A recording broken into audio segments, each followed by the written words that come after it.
warahmatullahi wabarakatuh. Perkenalkan, nama saya Novia Alia dengan NIM J1A1190111, mahasiswa Universitas Jambi, mahasiswa semester 3, Fakultas Pertanian, jurusan Teknologi Pertanian, Prodi Teknologi Hasil Pertanian. Video ini dibuat guna memenuhi tugas dari mata kuliah Biokimia Pangan dengan dosen pengampu Pak Mursyid SGZ MSI. Nah, di dalam video ini saya akan menjelaskan secara singkat tentang apa itu enzim, struktur enzim, cara kerja enzim, dan faktor-faktor yang mempengaruhi kerja enzim. Let's start! Yang pertama, apa itu enzim? Enzim merupakan suatu senyawa organik berupa protein yang berfungsi sebagai biokatalisator. Katalisator adalah zat yang dapat membantu mempercepat suatu reaksi kimia tanpa mengalami perubahan oleh reaksi itu sendiri. Nah, jika di dalam reaksi kimia tidak ada enzim, reaksi kimia masih dapat terjadi, namun membutuhkan waktu yang cukup lama dan energi yang besar. Sedangkan jika di dalam reaksi kimia ada enzim, waktu yang dibutuhkan lebih singkat dan energi yang dibutuhkan lebih sedikit. Jika kita berbicara tentang enzim, kita juga harus mengetahui apa itu substrat dan produk. Substrat merupakan komponen yang akan diubah, mau itu dipecah atau dibentuk. Sedangkan produk adalah hasil dari apa yang dibentuk tadi. Sifat-sifat enzim. Enzim mempunyai 7 sifat. Yang pertama, enzim mempunyai sifat yang sama seperti protein. Yang kedua, enzim berfungsi sebagai katalis. Yang ketiga, enzim bekerja secara spesifik atau khusus. Yang keempat, enzim dibutuhkan dalam jumlah sedikit. Yang kelima, enzim bekerja bolak-balik.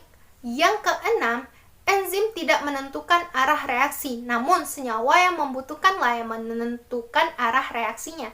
Dan yang terakhir, enzim mampu menurunkan energi aktivasi. Struktur enzim. Enzim berbentuk 3 dimensi yang kompleks. Bentuk lengkap enzim dinamakan haloenzim.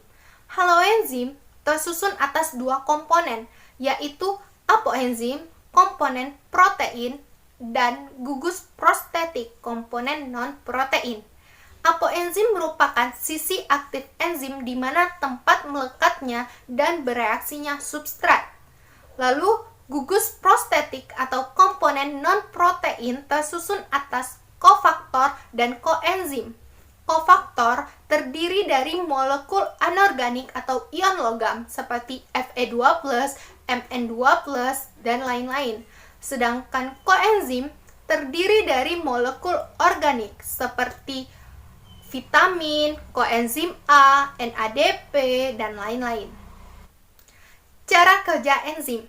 Enzim bekerja dengan cara mempercepat reaksi kimia dengan jalan menurunkan tenaga aktivasi dan tidak mengubah kesetimbangan reaksi, serta bersifat sangat spesifik.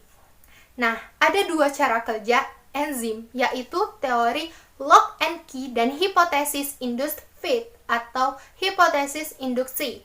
Menurut teori lock and key atau teori gembok dan kunci, sisi aktif enzim memiliki bentuk yang spesifik dan tidak fleksibel, sehingga hanya bentuk substrat tertentu saja yang dapat menempel pada enzim. Sedangkan hipotesis induced fit berpendapat bahwa sisi aktif enzim bersifat fleksibel, sehingga sisi aktif enzim dapat berubah sesuai bentuk substrat yang menempel padanya. Faktor-faktor yang mempengaruhi kerja enzim ada 5. Yang pertama, pengaruh suhu atau temperatur. Yang kedua, pengaruh derajat keasaman atau pH. Yang ketiga, pengaruh konsentrasi enzim dan substrat. Yang keempat, pengaruh zat-zat penggiat atau aktivator. Dan yang kelima, pengaruh keberadaan senyawa penghambat atau inhibitor. Demikian video dari saya. Jika saya ada salah kata, mohon maaf. Wabillahi taufiq wal hidayah. Wassalamualaikum warahmatullahi wabarakatuh.